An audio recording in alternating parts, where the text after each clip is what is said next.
dans belle émission La parole qui transforme. Et précédemment, nous avons la question du péché. Nous avons défini qui ça péché à elle et nous avons considéré différentes catégories de péchés qui existaient. Bien aimé, je dis à la vidéo ça, nous allons répondre à la question ça qui dit d'où vient le péché. Nous allons intéresser nous dans la vidéo ça à l'origine du péché, à qui côté il sorti. Mais d'abord, nous allons demander que vous toujours été avec nous, vous toujours suivre jusqu'à la fin de la vidéo pour comprendre tout le bagage et tout, nous allons la prier ensemble. Nous prions ensemble. Seigneur Tout-Puissant, Dieu des grâces, Père Tout-Puissant, nous bénissons, nous glorifions. Nous te remercions pour grâce au amour, pour compassion, pour miséricorde. Merci parce que vous sauvez nous, merci parce que nous-mêmes qui t'es bêtis, qui t'es loin au plan, nous mettez-nous et nous t'avons qui sauve. Nous te remercions. Nous demandons au Seigneur de toute gloire, puissance, pour enseigner à travers la vidéo ça, de façon que nous sommes capables d'enseigner, nous sommes capables d'instruire selon justice. Fais-nous grâce avec nous, regardez-nous, au nom de Jésus que nous prions. Amen. Jean te dit là, c'est, je dis à d'où vient le péché, si ça ne pas loin, qui compte le péché à lui-même, il sortit. Eh bien, avant de répondre à la question ça, on nous intéresse à mot origine. Qui ça origine veut dire? Origine, qui ça veut dire? Lorsque nous parlons d'origine, de qui ça que nous voulons parler. En français, on dit origine veut dire commencement. Commencement. Origine veut dire commencement ou bien point de départ. Point de départ ou lieu de naissance. Dans les cas du péché, nous avons dit qui côté péché a commencé, ou bien qui côté péché a sorti, ou bien qui est péché lui-même, il prend naissance. Qu'il est, il prend naissance. Si ça nous a dit sous le thème, ça, sous ça, qui c'est origine. Ou bien, en nous répondre à une question, d'où vient le péché? Bien aimé, dans le monde comme ça, il y a deux sources du péché, il y a deux origines du péché. Il y a deux origines du péché. En d'autres termes, le péché a deux origines. Le péché a deux origines. En nous, première origine du péché, c'est ça nous relève origine créationnelle. La première origine du péché, on l'appelle le péché créationnel. Le péché créationnel ou bien l'origine du péché, ou bien l'origine créationnelle du péché. Bien aimé, ça que nous dit, nous parler de péché créationnel. Ça fait parler de péché créationnel. Donc on est dans l'ordre création, ce n'est pas seulement l'homme que bon Dieu créé. Bon Dieu n'a pas seulement créé l'homme.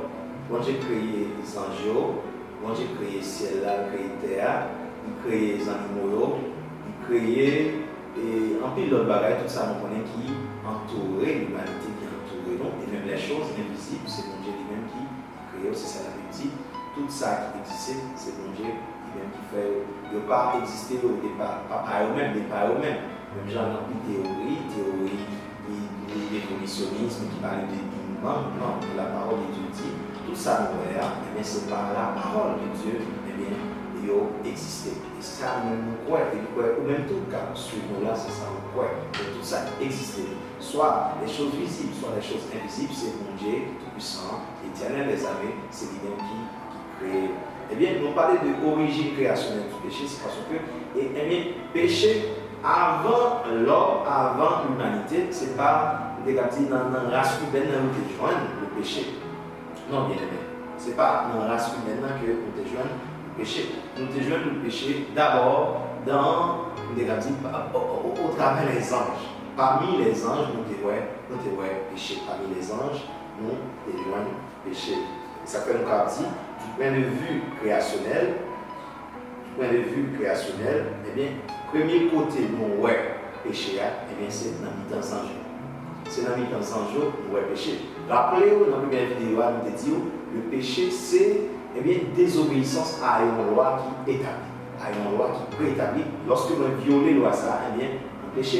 Le premier côté, nous voyons la violation d'une loi établie par Dieu, c'est par mise en jour. Et ça fait nous relais, eh bien, première origine péché, origine créationnelle. La création, eh bien, c'est là où nous venons dans sans Dieu. Bien aimé, en nous lit la parole de Dieu, on nous lit la parole de Dieu. Mais avant de lire la parole de Dieu, on a parlé de moments qui te montrent non, comment le péché a été fait venir en création. Et bien, la Bible explique donc que Dieu a créé les anges. Et parmi les anges, il y a toute une organisation. Toute une organisation, il y a plusieurs classes d'anges, il y a plusieurs catégories d'anges. Et bien là-dedans, il y a des anges qui étaient eh bien, Lucifer, il dit astre brillant. Eh bien, il était un ange qui était vraiment intelligent. Eh bien, les anges, ça, pendant qu'il a grandi, pendant qu'il a fonctionné dans le royaume mondial, il était senti qu'il était de dépasser mon Dieu. Il était de dépasser mon Dieu, mais c'est lorsque c'est là ça, il décidé de faire une révolte. Il a décidé de faire une révolte, eh bien, pour lui amener plusieurs autres anges à désobéir mon Dieu, même avec. Eh bien, on voit comment la Bible explique ça dans Ésaïe chapitre 14, verset 1 à 15. Ésaïe chapitre 14, verset 1 à 15. Dans le texte, bien aimé, c'est un texte en théologie qui gagne un effet de double référence. Littéralement, lorsque vous lit le texte, vous avez senti que la Bible a parlé avec un monde. Il a parlé à un monde, il a laissé là avec un roi de Babylone. Mais en réalité, la Bible a expliqué non, eh bien, comment Satan lui-même était commencé dans le royaume mondial, comment eh bien, et organiser une révolte qui fait que il y a encore parlé de démons. Démons, par définition, mais c'est ensemble des anges que mon Dieu lui-même était dit, largués dans la Bible, ça veut dire les anges déchus en français. On lit Ésaïe 14, verset 1, pour arriver dans verset 15. La Bible dit, car l'Éternel aura pitié de Jacob, il choisira encore Israël, et il les rétablira dans leur pays. Car l'Éternel aura pitié de Jacob. Il choisira encore Israël. Bien aimé, le texte là, c'est une approche prophétique. Ça fait des autres, il y a un effet de double référence, même triple référence. La Bible là, n'a pas regardé la parole de Jacob. Jacob, la parole là, c'est le peuple d'Israël. Il dit, il vient pour sauver Israël. Et ça dit encore, il choisira encore Israël. Il a bien choisi Israël encore. Parce que nous connaissons Israël, eh bien, journée de dia, il vit le parce qu'il n'a pas accepté Seigneur Jésus-Christ, et il n'a pas accepté comme Seigneur et Sauveur. Car la Bible dit, nous pas de salut dans l'autre monde, sinon dans le nom de Jésus-Christ. Mais Israël, il est rejeté. Jésus, il est rejeté mon Dieu. Eh bien, mon Dieu vient pour choisir encore, mon Dieu vient pour le prendre encore.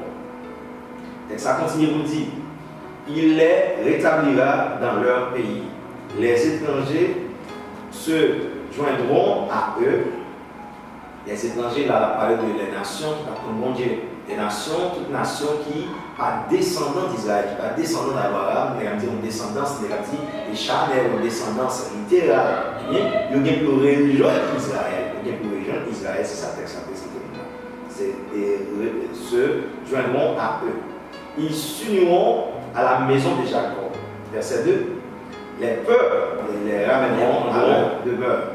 Et la maison d'Israël les possédera dans le pays de l'Éternel, comme serviteurs et comme servants. Ils retiendront captifs ceux qui les avaient fait captifs. Ils domineront sur leurs oppresseurs. Et quand l'Éternel t'aura donné du repos, le repos que le texte a parlé là, c'est un repos spirituel. Et après leur dure servitude qui te fut imposée, alors tu prononceras ce chant sur le roi de Babylone. C'est là qu'on commençait à intéresser avec le texte. On s'en besoin de dire, on commençait avec le roi de Babylone. J'aime dire là, le roi de Babylone, soit regarder là en des non profond, soit regarder le texte à une dimension littérale, on va penser que c'est un roi physique. On va penser que c'est une personne physique. Il y a des gens qui n'ont pas touché, il y a des gens qui n'ont pas kawal, il y a des gens qui existaient dans l'époque donnée. Mais pourtant, c'est vrai la parole de roi de Babylone, tout même fait référence à Satan, le diable. Il fait référence oui, au prince des démons, Satan, le diable. Verset 4. Alors, tu prononceras ce chant sur le roi de Babylone et tu diras, et quoi, le tyran n'est plus, l'oppresseur a cessé. Verset 5. L'Éternel a brisé le bâton des méchants, la verge des dominateurs, celui qui, dans sa fureur, frappait les peuples. Bien aimé, nous connaissons qui est-ce qui a frappé les peuples. Actuellement, la Bible dit, le monde entier est sur la domination des démons. Le monde entier est sur la domination des démons. C'est Satan, c'est lui-même qui a dirigé tout domaine. C'est la politique, c'est les sports, quel que soit le domaine que tu apprends maintenant, c'est Satan qui a dominé seulement l'Église qui est sous contrôle de Jésus-Christ, parce que c'est lui-même qui s'est tête l'Église là. C'est lui-même qui a orienté, c'est lui-même qui a dirigé. La vraie Église est dirigée par Jésus-Christ, son chef. Mais les autres domaines dans cette vie présente, c'est Satan qui a autorité sur eux, c'est lui-même qui a dirigé. Et ça fait texte dit là, c'est lui-même qui a frappé les peuples. Alléluia. Par des coups sans relâche. Oui, Satan frappé, il frappait par l'homosexualité, il frappait par la maladie, il frappait par la guerre, il frappait par la famine, il frappait par la division. Mais c'est Satan, c'est lui-même qui a frappé les peuples, c'est lui-même qui a dit offensé, c'est lui-même qui a malmené. Pour qui ça? Parce que le pape bon Dieu, il n'a pas allé chercher secours pour côté bon Dieu. Celui qui, dans sa colère, subjuguait les nations et poursuivit sans jugement. Verset 7. Toute la terre réjouit du repos et de la paix. Toute la terre réjouit du repos et de la paix. Et bien aimé, nous connaissons ça très bien que la paix par l'autre qui peut sinon Jésus-Christ. Et bien, le repos, ça, lorsqu'il va venir, et bien, le vrai repos, lorsque Jésus-Christ il va vaincre les méchants totalement, et il va établir les liens, et bien, toute la terre a bien pu reconnaître la paix. Et paix, ça, c'est par une paix qui durera. On éclate en chant d'allégresse. Les cypres, même les cèdres du Liban se réjouissent de ta chute. Depuis que tu es tombé, personne ne monte pour nous abattre. Depuis que tu es tombé, ça c'est un monde qui tombait. C'est vrai, la parler, littéralement, la parler du roi Babylone qui existait dans l'univers, qui existait à Babylone, la grande. Mais tout la parler de l'esprit, ça, l'esprit méchant, ça, qui c'est Satan, le diable. Le verset 9. Le séjour des morts se meut juste dans ses profondeurs pour t'accueillir à ton arrivée. Il réveille devant toi les ombres et tous les grands de la terre. Il fait lever de leur trône tous les rois des nations. Verset 10. Tous prennent la parole pour te dire, toi aussi, tu es sans force comme nous. Je saisis plus haut et mes anges ça. Qui est fort, qui est grand, qui est puissant, qui est comme dominer les nations, il saisit pour il paraît aller dans l'enfer tout. Il saisit pour dire, mais vous-même tout, ou sans force pour avec nous. Ça dit, tu es devenu semblable à nous, puisque nous avons le même jugement avec nous. Ou même qui te promet nous la vie, alors que d'à côté, vous tenez nous. C'est ça qu'il a dit dans le texte là. Verset 11. Ta magnificence est descendue dans le séjour des morts, avec le son de tes lutte. Sous toi est une couche de verre, et les vers sont ta couverture. Tu disais en ton cœur, je monterai au ciel, je lèverai mon trône au-dessus des étoiles de Dieu. Je m'assierai sur la montagne de l'assemblée, à l'extrémité du septentrion. Bien aimé, c'est là que ça a empêché. Parce que Satan, pas de droit, dit, la levé de trône, puis ok, mon Dieu. Ça, c'est l'orgueil. C'est là où nous jouons, pour la première fois dans la création de l'univers, c'est là où nous jouons le péché. Ça peut nous dire, première source péché, la première origine péché, c'est le péché créationnel.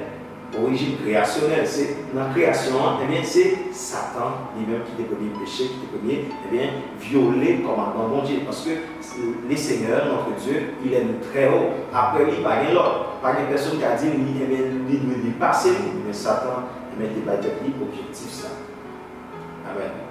Verset 14 dit, je monterai sur le sommet des nuées, je serai semblable au très haut. Satan devait sembler avec Seigneur. Verset 15 pour terminer. Mais tu as été précipité dans le séjour des morts, dans les profondeurs de la fosse. Bien-aimé, c'est là nous sommes à travers le texte, Isaïe chapitre 14, verset 1 pour dans verset 15, comment que, eh bien, le péché il prend naissance dans la création de Dieu. J'en ai dit là, création, il y a plusieurs créatures. Et parmi eux, il y a des anges. Mais c'est dans le temps, à travers Satan, le diable qui était orchestré, division ça, qui était orchestré, et soulèvement ça dans le ciel là, mais c'est là où il y a un péché, l'humanité, il était commencé dans la création de Dieu. Deuxième origine péché. Ça relève une origine humaine. Deuxième origine péché, c'est une origine humaine. Parce que dans la deuxième créature de Dieu que nous trouvons péché, c'est dans l'homme. Ça fait nous relève l'origine humaine du péché. Et humainement parlant, péché il prend naissance dans le jardin d'Éden. Il prend naissance dans le jardin d'Éden à travers Adam et Ève. Et bien, j'aime qu'on est qui s'est créé les premiers des humains. C'est à travers eux, le même qui c'est papa, tout le monde qui est sur la terre, c'est à travers eux nous joignons le péché. On nous lit Romains 5, verset 12. On nous lit Romains 5, verset 12. La Bible dit, c'est pourquoi, comme par un seul homme le péché est entré dans le monde, comme par un seul homme. Il dit, péché a entré dans le monde et lorsque le monde de l'humanité finit rempli, c'est au commencement. C'est au commencement à travers le premier monde qui est là avant eux, le monde qui est créé avant eux, mais c'est dans eux, le péché, l'humanité joint, ils ont ouverture, des gens qui ont fenêtre, mais qui fait entrer dans l'univers. La Bible dit ça, c'est pourquoi, comme par un seul homme le péché est entré dans le monde, et par le péché, la mort qui c'est conséquence directe de péché. Parce que la Bible dit dans Romains 6, verset 3, le salaire du péché, c'est la mort. Bien aimé, nous voyons clairement que c'est à travers Adam. À travers Adam, humainement parlant, dans l'humanité, à travers les humains, eh bien c'est à travers Adam que le péché à lui-même était commencé. Le péché à lui-même était commencé. Nous-mêmes, nous vivons péché, c'est parce que eh bien, nous sommes petits Adam et Ève. C'est ça qu'on appelle une théorie ou une théorie de propagation. Mais à travers Adam, Adam propageait semence péché. C'est ça que la Bible dit là, c'est par un seul homme que le péché est entré dans le monde. Eh bien, à travers un seul homme, le péché il étend de tous côtés, il étend sur toute race, il étend sur toute génération. On nous lit Genèse chapitre 3, verset 1 à 7. Pour moi, côté que, eh bien, grand-parents de Adam et Ève, côté commettre faute ça, et commettre péché ça. La Bible dit, le serpent était le plus rusé de tous les animaux des champs que l'Éternel Dieu avait fait. Il dit à la femme, Dieu a-t-il réellement dit, vous ne mangerez pas de tous les arbres du jardin? La femme répondit au serpent, nous mangerons du fruit des arbres du jardin. Mais quant au fruit de l'arbre qui est au milieu du jardin, Dieu a dit, vous n'en mangerez point, et vous n'y toucherez point, de peur que vous ne mouriez. Verset 4. Alors le serpent dit à la femme, vous ne mourrez point. Bien aimé, Dieu, au prime abord, te dit, messieurs, dames, nous ne pouvons pas manger à ça. Parce que à ça, depuis nous manger, nous mouru. Eh bien, Satan, eh bien, utilisait un animal qui était plus intelligent parmi tout animal que Dieu a créé, le serpent, mais dans la forme serpent, il est venu de mon côté, Ève était madame Adam. Eh bien, il dit, est-ce que mon Dieu dit ça à vrai? si nous mangeons à plat, nous allons mourir. Eh bien, elle dit oui, bon Dieu dit ça. Eh bien, nous répondons là, dans le texte, elle dit, par occuper mon Dieu, nous ne pouvons pas mourir.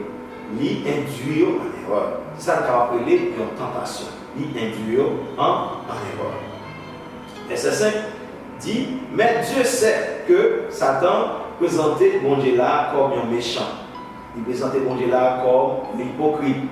Comme un monde qui parlait que, eh bien, grands-parents nous vivent dans le bon Dieu. Mais Dieu sait que le jour où vous en mangerez, vos yeux s'ouvriront et que vous serez comme des dieux. Vous serez comme des dieux. Il dit, pas occuper mon Dieu. C'est tant cool, il va parler que nous venions. Et ça fait l'interdit de manger à ça, pas occuper. Et que vous serez comme des dieux, connaissant le bien et le mal. Verset 6. Ça dit, la femme vit que l'arbre était bon à manger. Ça nous appelle la convoitise. Il est vrai que Absa, avant Satan n'était pas là, il pas eh bien, beauté Absa. Mais immédiatement que Satan présentait tout ça, on dit, tout raconter, mon Dieu pas bon, mon Dieu pas bon, mon Dieu pas vrai, que nous venons dans mon Dieu, mon Dieu pas vrai, que nous gagnons connaissance du bien et du mal. Et bien, le texte a dit, eh bien, elle, la femme, vit que l'arbre était bon à manger et agréable à la vue. Agréable à la vue. Il dit, ça nous appelle, eh bien, convoitise des yeux, agréable pour le capable. Et qu'il était précieux pour ouvrir l'intelligence. Elle prit de son fruit et en mangea. Elle en donna aussi à son mari qui était auprès d'elle et il en mangea. Verset 7 là, conséquence là, les yeux de l'un et de l'autre s'ouvrirent.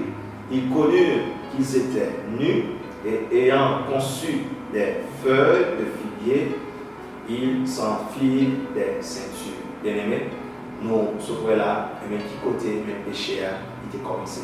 C'est à travers un seul homme. C'était Adam. Et tout, pour qui ça la Bible dit à travers un seul homme, c'est Adam va préciser, c'est elle. Pour qui ça? C'est parce que c'est Adam qui te gagne responsabilité, et bien pour lui, te garder race humaine, de ça pour pas manger. Parce que c'est Adam qui t'a créé avant, et c'est lui-même, bon Dieu t'a baillé loi. Et Ève t'a gagne connaissance de loi, c'est parce que Adam lui-même était enseigné Ève. Et d'après le texte là, pourquoi dit au péché? Le texte là, pourquoi dit Dieu ouvrit sans que Adam lui-même ne va manger? Sans que Adam lui-même ne va manger. Bien aimé, nous sommes là, eh bien, les deux origines du péché. Les deux origines du péché. Ouais, d'abord, péché est en origine créationnelle. Dans la création, eh bien, c'est dans le temps sans jour, mais péché limité par naissance, lorsque Satan était fomenté, il y a une révolte dans celle-là contre, l'autorité de Dieu. Et ensuite, ouais, dans la création, c'est dans le temps les hommes, nous avons péché. Dans les hommes, ça fait, on dit, deuxième origine péché, nous avons appelé l'origine humaine. C'est dans le jardin d'Éden, c'est ça. Eh bien, grands-parents, Adam et Ève étaient péchés contre la volonté de Dieu. Et nous croyons que bon Dieu nous a enseigné à travers la vidéo ça, en nous prier Seigneur. Dieu Tout-Puissant, nous bénissons, nous glorifions. Merci pour toute bagaille ça, enseigner nous. Merci pour toute sagesse ça. De puissance et de pouvoir aider nous. Nous capables, Seigneur Dieu, chaque jour marcher droit devant nous. Que parole a transformé nous, que parole a purifié nous, que parole a échangé nous. Dans le nom de Jésus-Christ, nous prions. Amen. Nous avons toujours dit ça. Si vous avez une question, vous êtes capable d'écrire nous.